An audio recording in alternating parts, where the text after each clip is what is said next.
주말 잘 보냈어요? 알았어.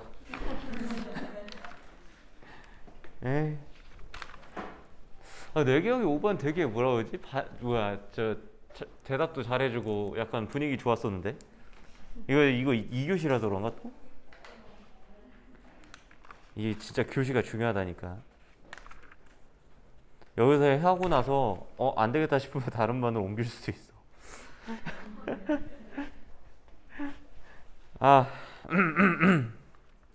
우리 39페이지 할 차례죠? 39페이지 나갈 차례죠?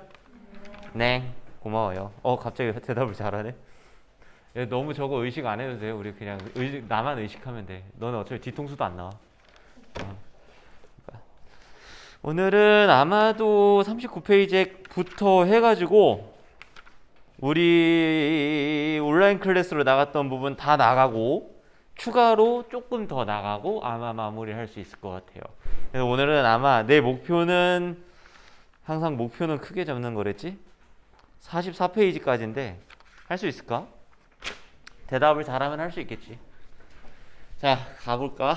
이거 기억을 왜 썼냐면 진짜 초점을 못 잡아서 기억에다 초점을 맞추더라고. 이거 지우는 순간 초점이 흐려질 수도 있거든. 잘 찍히고 있겠지? 너무 슬픈 게 저번에 너네 온라인 클래스 준비할 때 이렇게 처음에 뒤에서 이렇게 초점을 맞춰놓고 하고 나 앞에서 녹음 따로 하고 싱크를 맞추는 식으로 이렇게 편집을 하거든요. 근데 다 찍고 가가지고 편집해야지 하고 딱 열었는데 이렇게 다 뿌옇더라고. 초점을 못 잡아가지고 제가 이러고 있던 거예요. 제가 그래가지고 다시 찍었어. 처음부터 끝까지. 그런 아픈 기억이 있기 때문에 되게 무섭습니다. 이거 한번 하면 얼마나 목이 아픈데. 해볼까? 39페이지의 용액 농도. 자, 농도를 갖다 우리가 얘기를 할 때 편집. 자, 우리가 농도를 얘기를 할 때 제일 중요하게 생각해야 되는 게 뭘까? 농도의 정의를 제대로 알고 있으셔야 됩니다. 정의를 제대로 알고 있어야 되는 이유는 우리가 4가지 농도를 갖다가 얘기를 할 건데 그 4가지를 갖다가 자유자재로 어떻게 해야 된다고?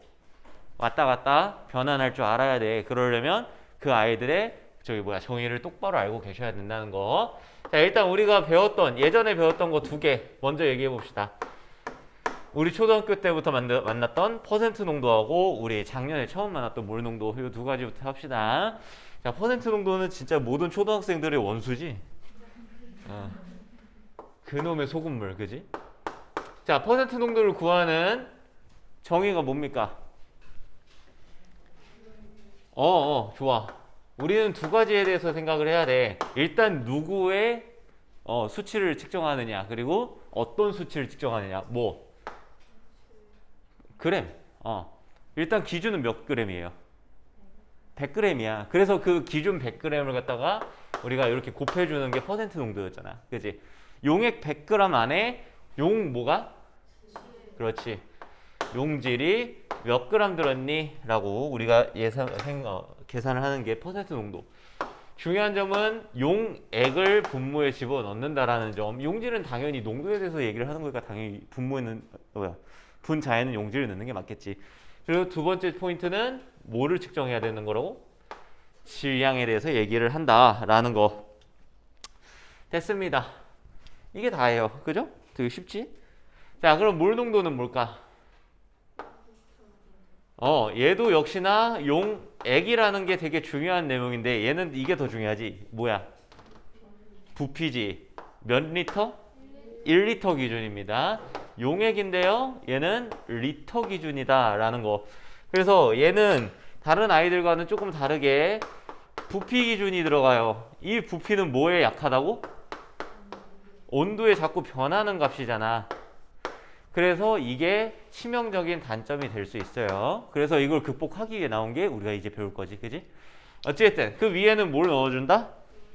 그렇지. 용질인데 이번에는 뭐예요? 몰수죠. 자, 이 몰수를 집어넣었다라는 거 의미가 입자수를 갖다가 이제 우리가 판단을 하겠다라는 거니까 화학적으로 쓸 수 있는 이제 실용적인 단위 중에 하나를 배웠다라고 생각을 하시는 거야. 왜냐면 우리가 보통 화학 양론을 생각할 때 뭘 따지니까? 몰수를 따지니까. 그지? 아니야? 아, 그렇게 안 했어? 작년에? 안 했으면 큰일 날 텐데. 아, 화학 반응식 얘들아 너네 다 할 줄 알지?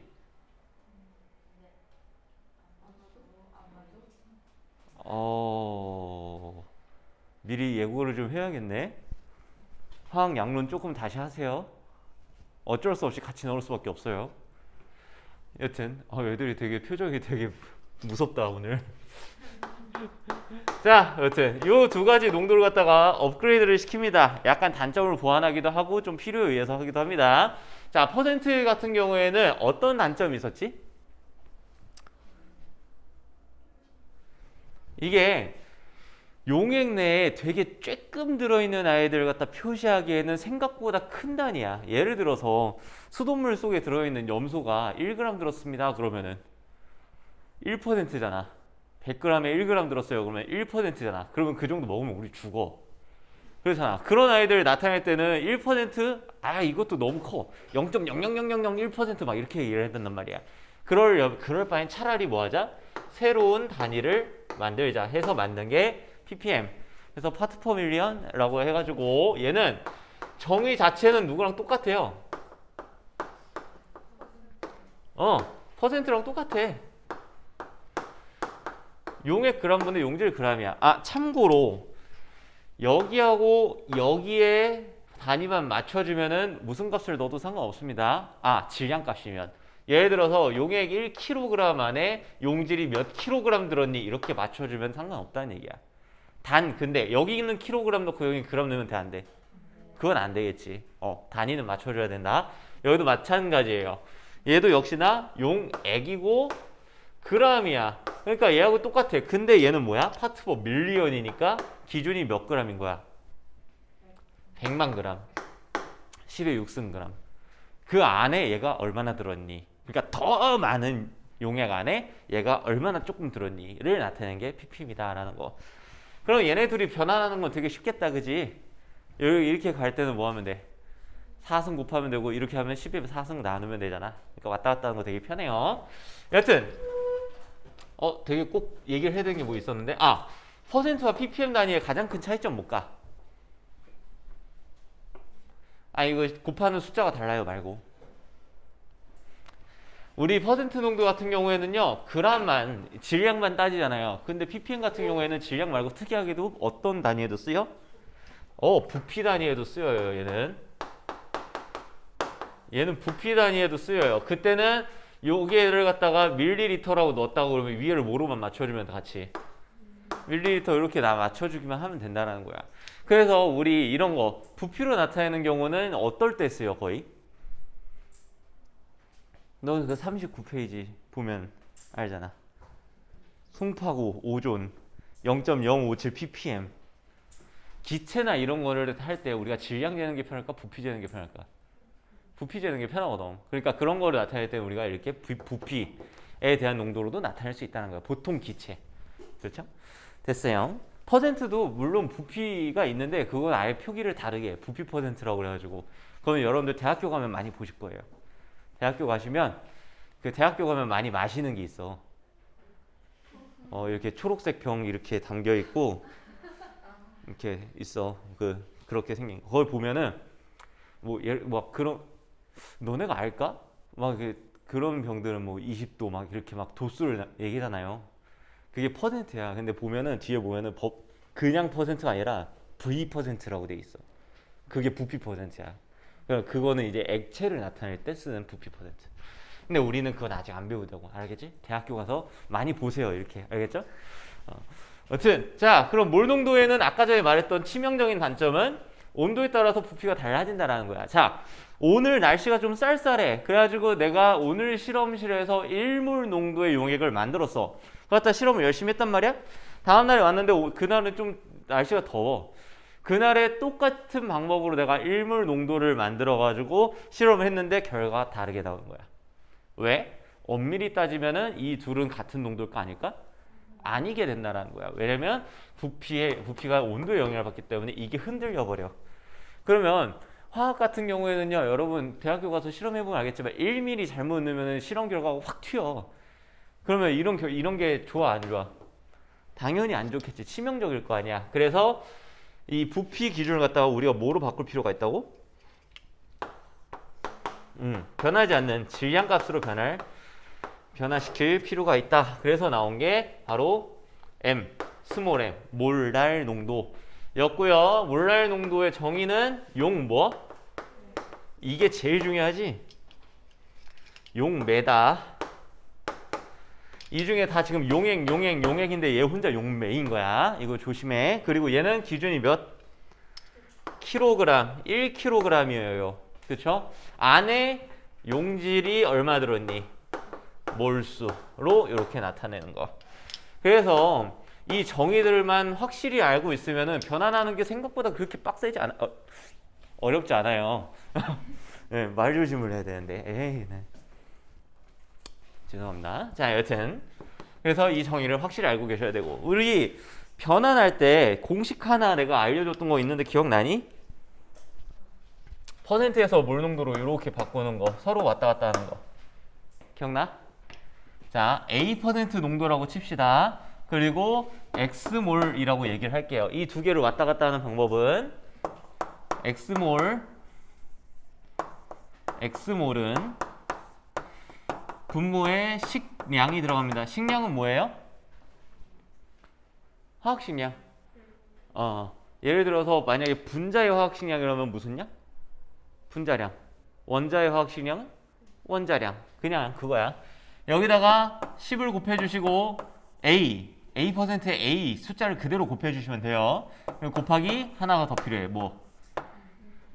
밀도. 그래서 여러분들 요식 하나는 알아두시는 게 건강에 좋다고 제가 분명히 말씀을 드렸어요. 그쵸?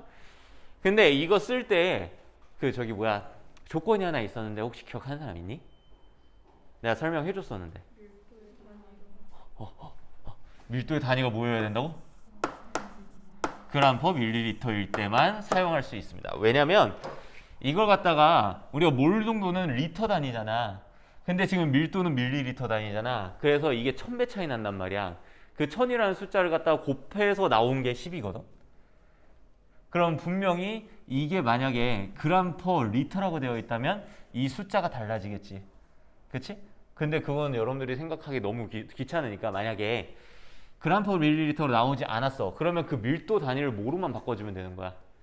그램 퍼 밀리리터로 바꿔주고 이 식에다 그냥 집어 넣으시면 된다는 얘기예요. 됐죠? 이거는 뭐 나중에 뭐 예제를 보면 알겠지만, 그래서 그램 퍼 밀리리터로 나왔을 때 보통 1.x야. 보통 1.1하고 위아래로 왔다 갔다 해요. 근데 만약에 밀도가 10 이렇게 나와. 그럼 뭔가 잘못됐다라는 걸 느끼면 돼. 알겠지? 알았지? 좋아요. 우리 그래서 용액은 여기까지 복습을 해보도록 하고, 여기까지 질문 있니 혹시? 없죠? 네. 내가 좀 빠르지? 안 빠른가? 그래. 자, 우리 그러면 42페이지로 갑시다. 42페이지 총괄성.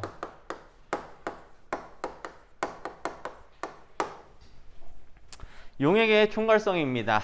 자, 일단 메인 테마를 보시면 묽은 용액의 총괄성인데, 묽은에는 솔직히 뭐 그렇게 뭐 신경 안 쓰셔도 될 것 같아요. 중요한 건 뭐야?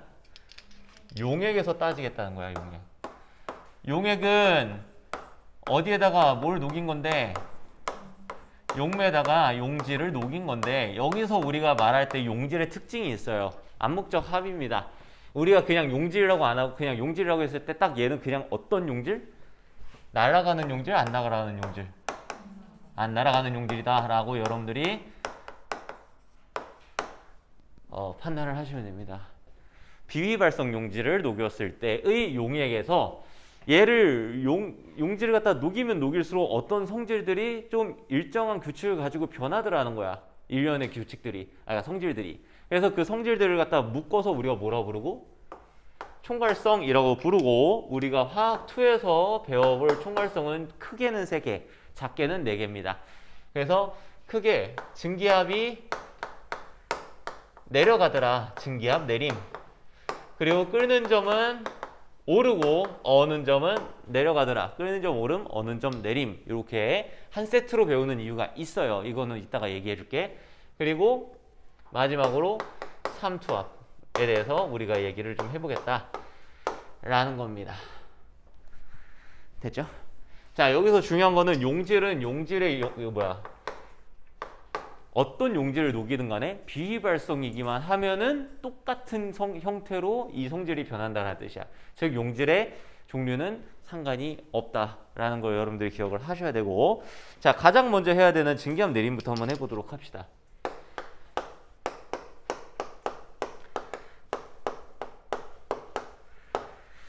네, 이렇게 필기 열심히 하는 타입이 아닌데, 학교 다닐 때도 필기 잘 안 했는데. 자, 증기압에 대해서 우리가 얘기를 할 때 항상 같이 꺼냈던 그 구역이 있어요. 구역이라고 해야 되나? 부분이라고 있어. 그거 뭐야? 표면을 항상 얘기를 했어. 자, 제가 사실 증기압을 얘기할 때요, 표면으로 얘기하는 거는요, 설명이 반 정도밖에 안 돼요. 하지만 이렇게 하는 이유는 여러분들 어차피 수능을 안 본다고 말씀을 하셨고, 그렇게 많이 깊게 들어가지 않고 나는 이 개념을 그냥 편하게 좀 이해를 시키려고 이렇게 하는 거야. 내가 시험 문제를 낼 때도 이 기준으로 할 겁니다. 알겠죠? 내신이니까. 여튼 표면에 대해서 얘기를 할 때 이 표면을 갖다 어떤 개념으로 받아들이시면 되냐면, 얘네들이 드나니는 통로라고 생각을 하시면 돼요. 증기, 액체하고 기체 사이의 통로라고 생각하시면 돼. 그러면 너무 위에다 그렸네. 자, 표면을 그려봅시다. 자, 10개의 분자가 있는 10개의 표면이라고 생각합시다. 그러니까 표면적이 10이라고 생각을 해보는 거야. 자, 얘는 지금 순수한 용매 상태예요. 순수한 용매 상태일 때 지금 표면적은 몇이야? 10이야. 그런데 이 분자 하나당 밖으로 날아갈 수 있는 포텐이 있잖아? 그걸 갖다가 내가 1이라고 해볼게. 자, 그러면 얘는 표면적은 10, 그리고 날아갈 수 있는 포텐도 몇? 10인 거지. 그러면 증기압력은 대략 10분의 11이라고 얘기를 하면 돼. 우리가 증기압을 갖다가 저번에 내가 물리 얘기했었잖아. 그지? 면적분의 힘이라고 이렇게 얘기를 했었잖아. 그래서 얘는요 10분의 10 정도니까 대략 한 1 정도의 증기압을 갖는다고 생각을 해보자고. 근데 여기다 이제 여기 뭘 녹이는 거야? 비휘발성 용질을 갖다가 녹이는 거야. 자, 비휘발성 용질을 녹여가지고 액을 만들었어. 그때 가장 큰 전제는 뭘까?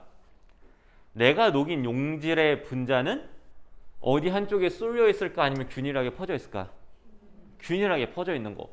그러면 그러다 보면 이 통로를 차지하는 아이들도 생기지 않을까? 내가 녹인 만큼 생기지 않을까? 그치? 그게 포인트예요. 이렇게 용질이 생겼어. 하지만 얘는 비휘발성이야. 이 상태에서 이제 우리는 뭘 볼 거냐면 용액의 증기압력을 볼 겁니다. 자, 여기서 일단 질문. 중요한 질문인데,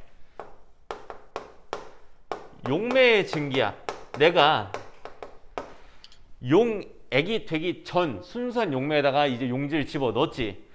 용액이 된 후에 용매의 증기압은 증가할까요? 감소할까요? 그대로일까요? 라고 물어봤어.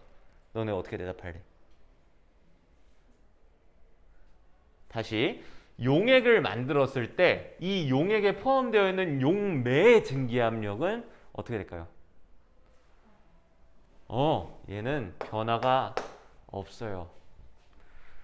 요 변화가 없어요. 자, 내가 저번 시간에 얘기했지. 증기압은 뭐라고? 단위 면적에서 날아가는 아이들이라고 그랬잖아.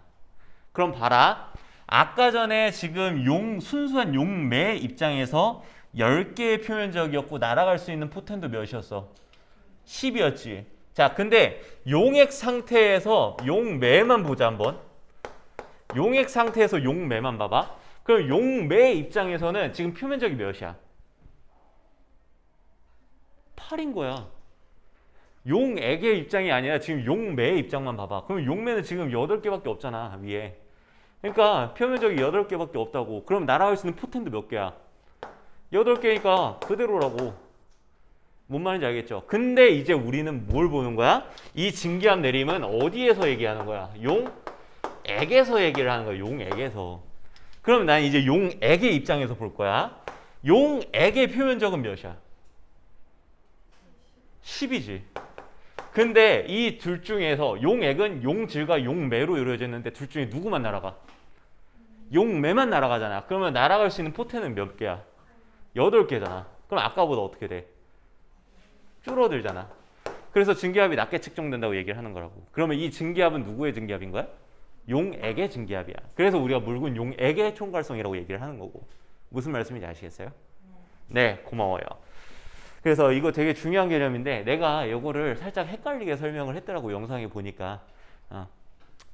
어쨌든 그래서 순수한 용매의 증기압은 변하지 않고, 그리고 우리가 용액의 입장에서 측정을 했을 때 낮게 측정된다라고 여러분들이 기억을 하시면 되겠습니다. 됐죠? 좋아요. 자, 이렇게 하면은 내가 어떻게 설명할 건 다 한 것 같은데. 자, 그러면 우리가 아까 전에 순수한 용매 상태일 때, 오, 되게 멋있다. 이렇게 퉁 치니까 훅 올라오네. 자, 순수한 용매 상태의 증기압력을 갖다가 순수 땡 이렇게 써가지고 P 땡 용매 이렇게 칠게요. P 땡 용매. 그리고 용액의 증기압력을 갖다가 P 용액이라고 칩시다. 자, 그러면 P 용액 P 땡 용매와 P 용액 중에 누가 더 큰 값이야? 증기압 내림 현상이니까 내려가니까 얘가 더 크게. 그러면 우리가 얼만큼 내려갔니를 표시를 할 때 얘를 갖다가 항상 양수로 만들어주고 싶거든. 그러면 어디에서 어디를 빼면 되는 거야? 용매에서 용액을 빼주면 되겠지. 그래서 여러분들 요 시기에 우리 교과서에 정리가 되어 있을 겁니다. 맞죠? 바람이 아주 잘 부네. 여기 아주 좋은 곳인데.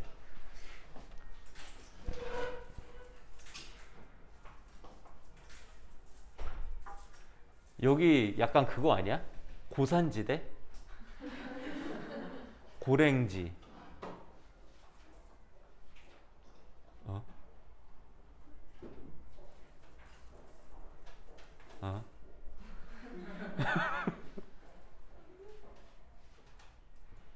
어? 어? 어? 그래요. 고마워요. 자, 다시 돌아와서 그래서 이 차이를 갖다가 우리가 이름을 붙인 거야. 뭐라고 이름 붙였을까? 이게 증기압 내림입니다. 그래서 증기압 내림이 크다 작다 이렇게 표현을 하고요. 증기압 내림이 크다라는 얘기는 용액이 많이 증기압이 많이 떨어졌다라는 얘기겠지. 그만큼 난 용질을 많이 넣은 거야, 적게 넣은 거야? 많이 넣은 거지. 자, 그럼 이제 우리가 한 가지만 더 하면은 증기압 내리까지 끝날 것 같아요. 자, 봐봐. 이 값은 뭐야? 내려가는 차이지. 내려가는 차이. 이 내려가는 차이는 이 용질이 이 표면적을 많이 덮으면 덮을수록 커지는 값이지. 무슨 말인지 알겠어요? 그러면 이 용액에서 용질이 차지하는 비율이 커지면 커질수록 떨어지는 값은 커질까 작아질까? 커진다. 즉, 이 값은 뭐에 비례하는 값이야? 용질의 몰 분율에 비례하는 값이게 되고, 그리고 이 용액의 입장을 보자고. 얘는 이미 떨어져서 줄어든 값이야. 즉, 이 용액에서 이 용액의 증기압은 누가 열심히 일을 하는 힘이야? 용매가 일을 하는 힘이잖아. 그러면 얘는 뭐에 비례하는 값일까? 용매의 몰 분율이 증가하면은 용액도 힘을 쓰는 거고, 얘가 줄어들면 그러니까 용액도 줄어드는 거고. 무슨 말인지 알겠어요? 얘는 떨어지는 차이값, 얘는 떨어져 있는 값이니까. 그래서 요걸 갖다가 이제 정리를 한 게 뭐야? 증기압 내림은 일단 순수한 용매 상태에서 얼마나 용질이 힘을 내느냐, 요거다 라고 되어 있는 거고, 그리고 떨어져서 이미 떨어진 값, 이 용액의 증기압력은 원래 용매가 가지고 있던 거에서 얼마나 용매가 열심히 일을 하느냐. 그래서 이렇게 두 가지 식으로 우리가 밑에 정리가 되어 있는 걸 볼 수가 있습니다. 43페이지 보시면. 그래서 이 두 개의 그 식을 갖다가 합쳐서 무슨 법칙? 라울 법칙이라고 얘기를 합니다. 뭐 어려운 거 없어. 용질이 많아지면 많아질수록 많이 떨어진다고. 여기서 용매가 많아진다라는 얘기는 뭐야? 용질의 비율이 떨어진다라는 거냐? 우리가 몰 분율로 따지면 이거 1-x 용질이잖아. 그러니까 결국 같은 내용인데요. 예, 그냥 이렇게 두 개를 굳이 나눠서 써본 겁니다. 어떤 값에 비례하는 값인가에 대해서. 그래서 우리가 라울 법칙에 대해서까지 설명을 좀 드렸습니다. 그래서 증기압 내림을 우리가 그래프로 확인을 해보자면 온도에 따라서 우리가 얘기를 해보자면 우리가 어떻게 온도가 높을수록 분자 운동이 활발해지니까 증발하려는 힘이 강해지고 증발하는 개수가 증가하잖아. 그래서 증기압 곡선이 어떻게 그려졌어? 이렇게 그려졌던 거 기억나? 그런데 이 상태에서 내가 용질을 딱 녹이면은 이 그래프 전체 값이 어떻게 된다는 거야? 밑으로 떨어진다는 얘기야. 그래서 이렇게 그려주시면 됩니다. 이게 용액이고 얘가 순수한 용매가 되겠지. 그때 똑같은 길, 왜 이렇게 선이 잘 그어지지 오늘? 세로를 그었을 때 똑같은 온도 상태에서 만나는 점, 만나는 점을 갖다가 내가 뭐냐고 물어볼게. 그러면 이때의 점은 뭐야?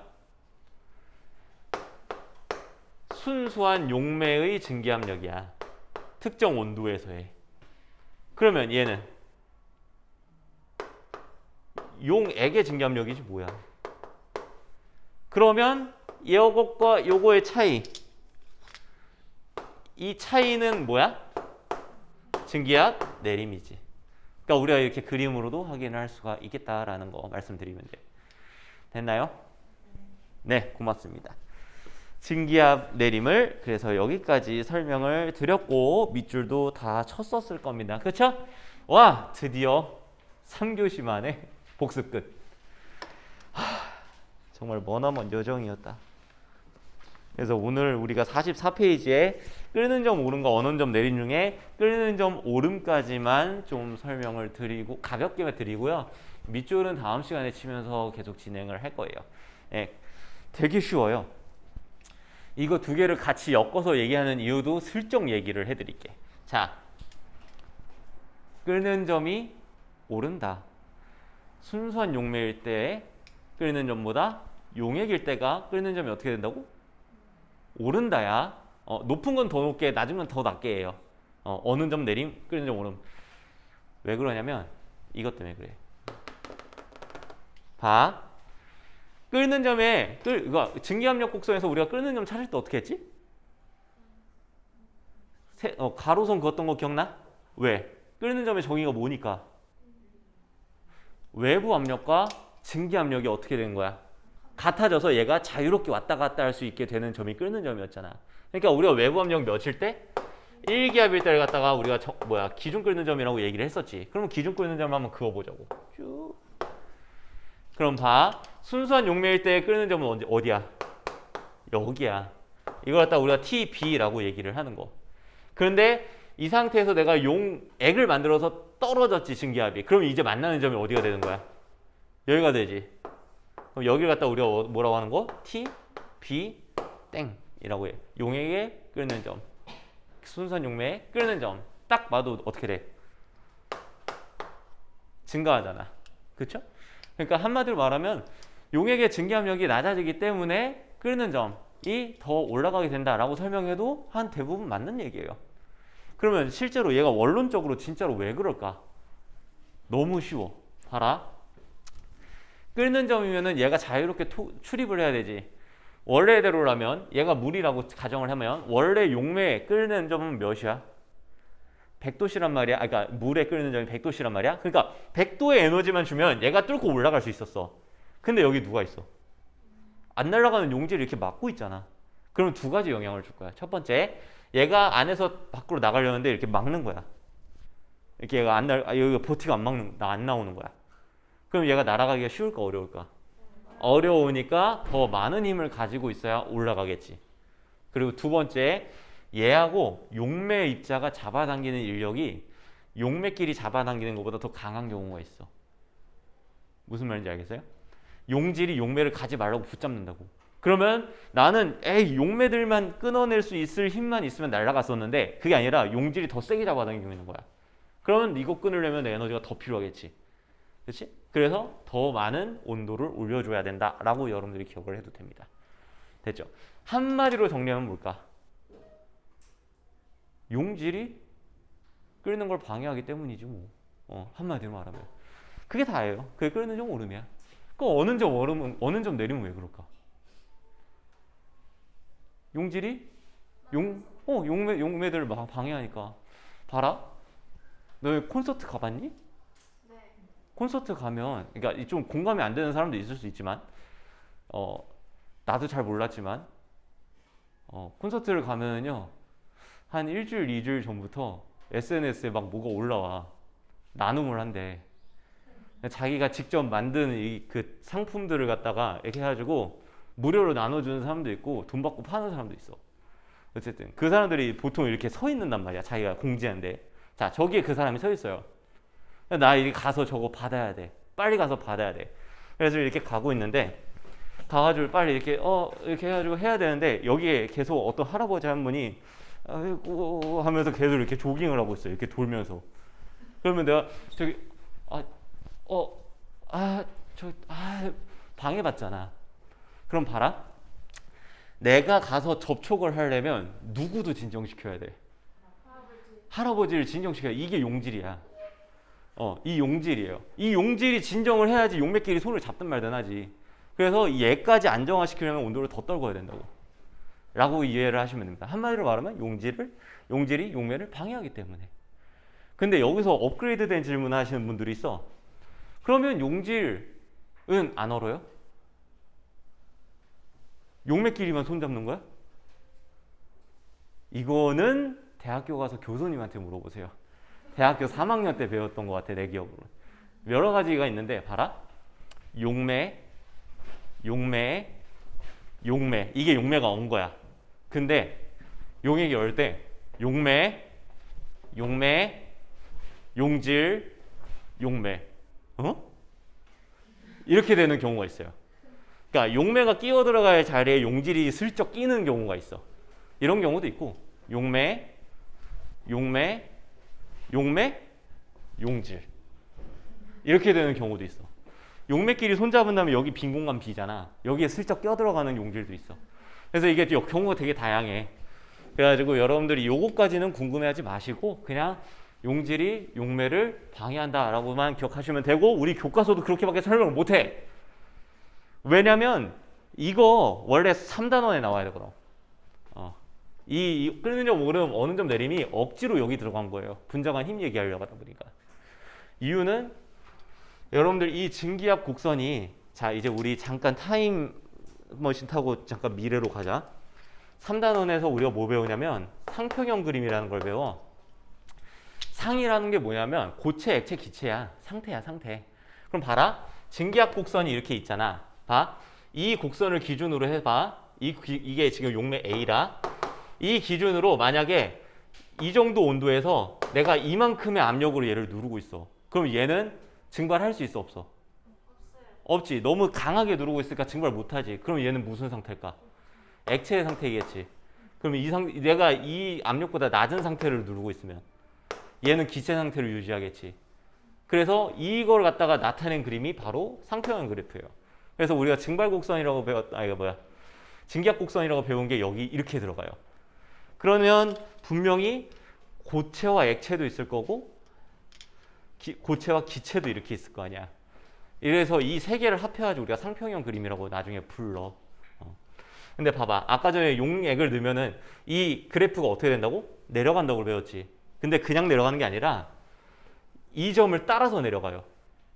그래서 이 증기압 곡선이 내려가서 이렇게 내려가. 그럼 여기 있는 얘도 어떻게 될까? 같이 이렇게 내려가겠지. 그러면 봐라. 똑같이 아까처럼 그어봐. 그럼 얘는 아까 끓는 점이라며. 얘는 새로운 용액에 끓는 점이라며. 그럼 여기는 뭘까? 여기가 어느 점이야? 여기가 순수한 용매의 원음점이야. 그러면 여기가 뭘까? 용액의 원음점이지. 그럼 보면은 끓는 점 오름 한 번에 가고 원음점 내리면 한 번에 설명되잖아. 그래서 같이 묶어놓는 거야 맨날. 원래 이걸로 설명해야 되니까. 근데 이거를 못 꺼내니까 우리 교재도 우리 다음 시간에 줄치면 알겠지만 안절부절하고 있어요. 그거를 우리는 다음 시간에 줄쳐보도록 합시다. 오늘 고생 많으셨어요. 질문 있나? 그래요.